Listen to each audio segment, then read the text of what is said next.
Hey again everyone, happy weekend and welcome back again di Old Coins Update. Teman-teman semuanya, sekalian saya mau info nanti malam ya, lebih tepatnya hari Minggu kita akan ada live streaming untuk ngebahas tentang seputar market ya. Probably di situ kita akan coba untuk ngejelasin juga ya. Ini menurut pandangan saya ya untuk outlook di bulan Maret sehubungan dengan data-data ekonomi, kemudian meeting Federal Reserve yang akan diadakan pada tanggal 19 Maret. Jadi harusnya bakalan seru. Dan saya cek ya di previous video update juga memang ini orang-orang udah pada melek nih kelihatannya ya. Saya pikir ya ketika saya bilang apa yang menarik untuk kita cover next ya, saya pikir semua akan ngomongin altcoins. Ternyata enggak ya. Banyak banget orang-orang yang ngomongin kayak gini nih, bahas tentang QE sama QT kok ya kan.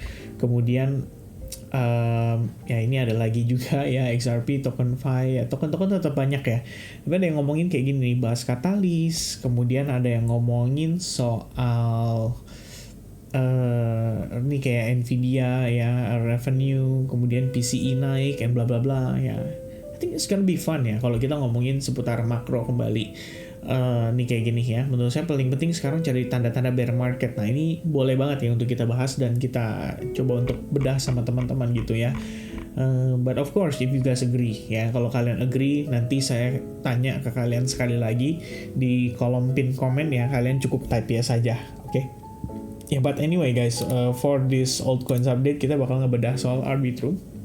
Yang request banyak, like saya banyak ya. Terus tadi di bawah-bawah juga ada beberapa yang lumayan banyak lah nanyain seputar itu gitu. And then ada yang nanya nih, BitTensor kok katanya kok AI cycle ya. Ya, kata siapa ya? Coba dong yang jelas dong sumbernya ya. Kata siapa? Kalau gitu tanya yang ngomong lah, jangan tanya saya ya. Oke, anyway guys ya, kita mau bahas seputar Arbitrum dan satu lagi kayaknya hype ya. Jadi saya akan mulai dari hype coin dulu. Ini adalah koin yang cukup hype ya, alias hyper liquid, cukup hype. Lumayan rame ya teman-teman sekalian. Saya rasa crypto Twitter lagi pada ngomongin soal koin ini. Dan heboh banget ya, dengar-dengar desas-desusnya banyak yang percaya bisa di angka 50 bahkan bisa di 100 dan bla bla bla gitu. Well I think kalau misalkan kita ngeliat dengan hype-nya ya sangat memungkinkan sih sebetulnya untuk mencapai level tersebut. Tapi ini kalau buat saya pribadi ya, saya lebih memilih untuk tidak terlalu berspekulasi lah terkait dengan trajectory daripada harganya ya, bisa sampai ke berapa gitu. Kalau random ngomong ya saya bilang 50, I think itu adalah angka yang relatif optimis ya dengan situasinya, karena kita udah tahu nih highest point-nya itu adalah $35. Meanwhile kalau kalian cek ini posisi dari $2,5. Itu aja ya yang perlu diperhatiin gitu. Terlepas dari teman-teman joinnya di mana gitu ya, mau di $3 kayak di $4 atau gimana gitu ya. Pada intinya performance-nya udah bagus, harga udah naik signifikan, trennya udah jalan. Ya, technically kalian udah tinggal nikmatin profit aja sebenarnya sih ya. Jangan terlalu overthinking bahwa harga ini harus sampai ke target yang kalian mau. Itu mistakes-nya banyak orang ya. Dari awal saya kenal kripto sampai sekarang, kebanyakan orang selalu begitu. Biasanya mereka mencoba untuk menebak topnya ada di mana. Habis itu mereka coba untuk nahan sampai ke level yang dia mau. Nah itu kendalanya di situ. Akhirnya begitu nggak sesuai ekspektasi, ya udah, cuma tinggal jadi sangkuters aja gitu. Atau mereka mungkin membeli untuk jadi exit liquidity-nya bagi orang lain. And that's a bit concerning gitu ya. Saya ngomong apa adanya teman-teman. Tapi gini, apakah hype masih bisa naik ya? Pasti itu kan pertanyaannya sejuta umat ya. Bagi mereka yang holders, bagi mereka yang ngebeli hype token itu sendiri. Well, here's the consideration guys ya. First of all, kita ngelihat ini naik impulse gitu. Kalau memang dia harus koreksi, saya rasa itu adalah koreksi yang sehat dan wajar gitu ya. Price going down, having a nice pullback and corrective, and then dia baru initial drop lagi nih. Ya, kalau kita lihat dari sini sih sebenarnya terlihat tidak bisa turun lebih rendah daripada low point ini. Namun, kalau teman-teman perhatikan juga, hype itu bukan dalam keadaan dia berada di level yang aman gitu ya. Bahkan kalau kita lihat secara price actionnya sendiri, cenderung nggak begitu ideal dalam tanda kutip ya. Bisa dibilang ini structure-nya kan lebih ke bearish gitu ya.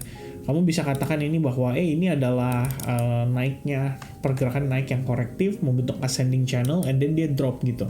So dia drop lumayan impulse seperti ini gitu kan, which is kalau kita pelajari Elliott wave ya ini artinya kan potential 5 wave correction nih ya. Jatuhnya begini guys ya, ini adalah A wave-nya, A, B, C, berarti ini B wave-nya, 1, 2, 3, 4, 5 ya, potentially C wave-nya. Nah, C wave-nya sampai mana itu yang saya belum tahu ya. Bisa nggak diukur? Bisa ya, teman-teman bisa pakai yang namanya Fibonacci extension. Paling gampang kita mengira-ngira ya, seakan-akan potensi koreksinya adalah sepanjang A wave-nya gitu. Jadi paling gampang ya kalian pakai A wave itu jadikan patokan, habis itu kalian tarik ke pullback terdekatnya dan kalian dapetin beberapa level seperti 100%-nya di mana gitu. Ya paling gampang 100%-nya dulu deh ya di angka $14,8. Itu artinya ya ada possibility dia turun sampai ke range area tersebut untuk potential dia create support. Oke, ini baru asumsi ya teman-teman ya. Jadi jangan langsung ngambil kesimpulan bahwa Kevin create prediction nih ya. Karena kalau pakai Fibonacci juga ya, let's say kayak gini, terus kamu keluarin 38,2%. Nah, kebetulan levelnya confluence di situ. Kalau kita lihat dempetan gitu ya, ibaratnya ada si 0,382% dan ada si satu kalinya si A wave-nya gitu ya. Jadi pintaunya dari mana ya, gampang teman-teman, pakai panah aja misalnya begini, terus kalian geser ke bawah itu jadinya segitu tuh, pas ya 100% sama banget dengan penurunannya gitu. Jadi itu cara pakai Fibonacci extension juga ya, biar teman-teman punya gambaran buat apa gitu kan kita bagaimana kita nentuin targetnya. So anyway, udah dapet tuh ya levelnya teman-teman. Ya itu paling diantisipasi. Ya, bisa nggak Vin dia naik lebih early gitu ya, dalam artian kayaknya menurut gue dia bakal mantul dari sini deh, bla bla bla gitu. Ya bisa aja teman-teman ya, karena posisi dia saat ini pun sedang dalam keadaan terkonsolidasi. Tapi kalau udah dalam keadaan konsolidasi ini kan kita tahu nih artinya ada battle ya between buyers and sellers ya. Mereka lagi adu kekuatan dan mencoba untuk merebut tahta gitu ya, mana yang lebih dominan gitu kan. Kalau misalkan acuan kalian berdasarkan triangle pattern, kalian harus tahu bahwa A wave-nya itu ditarik pada saat dia pullback for the first time. Jadi harga turun, pullback. Nah, ini baru A. Habis itu di sini B, ini di sini C. Ya, di sini D, di sini E. Artinya apa teman-teman ya? Kalau misalkan berdasarkan triangle pattern, ini harusnya dia begini. Gitu ya. Jadi kalau tadi kita udah mengidentifikasi bahwa ini ada potensi 5 wave correction gitu kan. Ini 1, ini 2. Kalau ini 3, ini 4 nih ya. Dan ini 5 gitu untuk potential dia turun lagi. Ya itu concernnya di situ ya buat teman-teman yang ngelihat hype saat ini. But ya, personally guys ya, kalau misalnya kalian memang interested ya, menurut saya sih it's a very good risk to reward ratio area.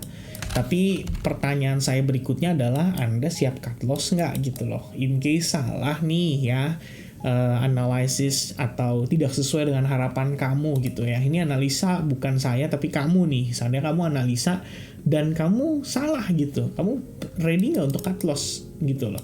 Ya, this is your risk gitu loh. Kalau saya ngelihatnya sih lebih ke sini ya, this is your risk gitu. Dengan potential risk to reward yang menurut saya lumayan oke lah ya, not so bad gitu kan. Dari atas turun ke bawah ini sekitar ya let's say asumsinya 10%, dia naik ke atas itu asumsinya 50% gitu kan. Dari harga sekarang $19 berarti dia bisa up ke $38, itu berarti 2 kali lipatnya. Ya benar gak? Enggak teman-teman ya, maaf. Tadi naiknya berapa?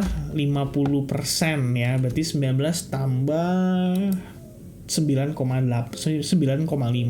Ya berarti $30 lah lebih kurangnya gitu loh untuk menjadi potential targetnya. Nah, menurut teman-teman gimana ya? Yakin nggak gitu? Itu aja ya. Kalau misalkan, aduh kurang confident Pin, kayaknya gue kalau dikasih diskon aja deh di kisaran area ini, baru gue mau belanja. Nah itu preferensi masing-masing. Tapi kalau misalkan mantul, kamu nggak dapet barang, intinya begitu ya. Kalau kamu beli sekarang, artinya kamu pegang barang, tapi kamu harus siap dengan resikonya. Itu aja ya, kita bikin jadi lebih sederhana. Ya, so that's for si hype. Di luar dari itu, Vin, boleh nggak Vin gue ngegambarin kayak begini gitu, bahwa ngelihat ini potential falling wedge? Iya, potential. Ya, taunya jadi potensi, taunya jadi valid dari mana teman-teman? Kalau dia bisa mantul dan minimal ngambil high point ini. Nah, kalau dia belum mantul atau dia nggak ngambil high point itu, berarti belum boleh. Ya, itu dicatat teman-teman sekalian. Okay, next one ya, it's gonna be Arbitrum ya. I think one of the worst performer so far setelah ya ini personal ya teman-teman ya, setelah berhasil reakumulasi, berhasil gain sekitar 113% and then I'm round trip ya, balik lagi ke bawah ya. It's quite sad ya, tapi ya apa boleh buat ya teman-teman. Ketika kita melakukan positioning atas potential daripada si aset itu ya, saya ngelihatnya kan sebenarnya lebih ke potensi asetnya nih ya. Ini bisa bertumbuh, bisa berkembang nggak gitu. Dalam artian tanda kutip, kita ngelihat dia punya fundamental sebenarnya nggak jelek gitu ya, malah bagus kalau menurut saya. Cuma sayang aja nih. Satu yang jadi kendalanya dia adalah performance-nya nggak ideal. Dari, bukan Arbitrum-nya, tapi dari Ethereum-nya. Karena Arbitrum ini layer 2 buat Ethereum. Biar gimana pun, Ethereum yang menjadi acuan utamanya. Nah, menariknya teman-teman lihat ya, Arbitrum itu diperdagangkan loh buat beberapa broker forex. Kalau kalian yang udah lama, mungkin kalian tahu ya, ada 8cap. Kemudian di sini ada, tadi apa ya teman-teman ya? 8cap salah satunya ya, tadi saya lupa ya, lihat ada apa lagi teman-teman sekalian ya.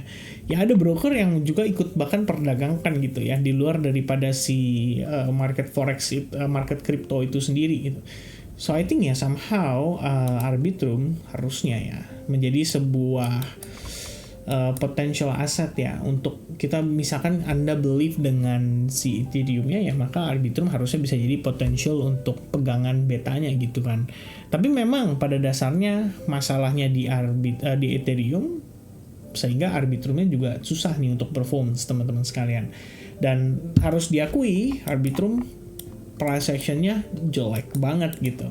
Ya kalau kita compare tadi dengan si Hype ya, Hype kan baru meletus ya teman-teman sekalian. Tapi kalau misalkan Arbitrum di sini posisinya saat ini nih ya, ini low point-nya nih.